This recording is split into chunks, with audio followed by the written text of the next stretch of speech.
Sir, sa tingin mo ba may mapapanagot na politiko sa ginagawang investigasyon ng Senado at ng Kamara? Wala pong mananagot na malaking isda, kumbaga, kung hindi po magbabago ang sistema. Magtatakipan yan. At alam mo, kung pag sa usapan natin ay hiya, wala pong mahihiya dyan. Sapagat mga walang hiya po yan. Huwag na tayong umasang mahiya yan. Kung anong nipis ng bakal ng kanilang mga flood control, yan ang kapal ng mukha nila. Pero tayo mga taong bayan na, nasa kamay na natin. Huwag na nating asahan ang Senado. Huwag na nating asahan ang mababang kapulungan. Yan ay mga kasabwat po yan. Kunin na natin sa ating kamay, bawiin na natin ang kapangyarihan mula sa kanila at ibigay sa karapat-dapat.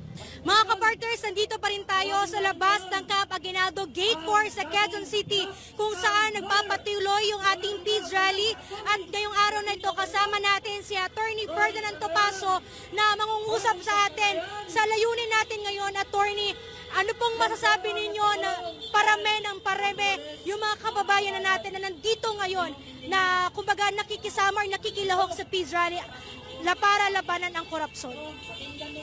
Ito pong pagtitipon na ito ay isang payapang pagkilos ng mamamayang Pilipino. Walang talagang organizer nito. Ito ay spontaneous. At ito ay naayon sa ating saligang batas na karapatan ng mga tao na magtipon upang ipadamas sa pamahalaan ang kanilang poot para sa mga nangyayari ngayon. Sapagkat sabi ko nga, hindi lang tayo ninanakawan, niloloko pa tayo. Yung mga solusyong sinasabi nila, puro band-aid solutions, pinalitan yung speaker, investigasyon ng Senado at ng House ay wala pong pinagtutunguhan.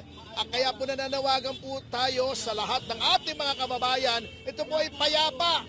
Wala pong karahasan dito. Sa payapang paraan ay ipakikita natin ang ating galit. Hindi na po tama ito. Sobra na, tama na, pumunta na po kayo rito, makisa na po kayo. Sir, ano yung, kumbaga, ano yung nakikita natin or expectation natin sa ginagawa nating rally? Sa tingin niyo po ba dapat mahiya yung mga nakaupo at nagnakaw sa kaban ng bayan sa ginagawa po mga peace rally or mga kilos protesta ng ating mga kababayan? Sa tingin niyo po ba, sir, malakas yung laban natin? Alam mo, kung pag sa usapan natin ay hiya, wala pong mahihiya dyan. Sapagat mga walang hiya po yan. Huwag na tayong umasang mahiya yan. Kung anong nipis ng bakal ng kanilang mga flood control, yan ang kapal ng mukha nila. Pero tayo mga taong bayan na, nasa kamay na natin. Huwag na nating asahan ang Senado. Huwag na nating asahan ang mababang kapulungan. Yan ay mga kasabwat po yan.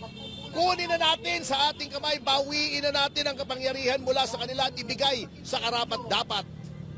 Sir, sa tingin mo ba may mapapanagot na politiko sa ginagawang investigasyon ng Senado at ng Kamara? Wala pong mananagot na malaking isda, kumbaga, kung hindi po magbabago ang sistema. Magtatakipan yan at nakita nyo na. At takip-takip na po sila. Nung si Marcoleta ay papunta na roon sa dapat pagtuunan ng investigasyon, pinalitan nila. Pinalitan nila ang Pangulo ng Senado. Wala pong mangyayari dyan. Bakit tuloy-tuloy yung mga kamoting kahoy doon sa House of Representatives, katulad din doon, sa pagtatakip sa kanilang mga sarili at inidiniin yung mga kalaban sa politika. Wala na pong kwenta mangyayari dito. At yung pinipilit nilang ombudsman ay walang kakwenta-kwenta. Nilalabag nila lahat ng batas ng ombudsman, lahat ng batas ng JBC para maisaksak lamang sa atin ang walang kakwenta-kwentang ombudsman. So ano mangyayari? Tayo na ang kumilos. Wala nang kikilos kundi tayo, mga kasama, mga kapwa ko Pilipino. Tayo lang ang pwedeng kumilos sa ngayon. Sir, sa tingin niyo po ba na damage control yung lang pagpapalit ng liderato sa Kamara para sabihin or para mubaba yung galit ng taong bayan sa House of Representatives? Definitely. Yan ang tinatawag nilang same dog, different color. Yun pa rin yung asong yun, pinalitan lang. Cosmetic lang po yan.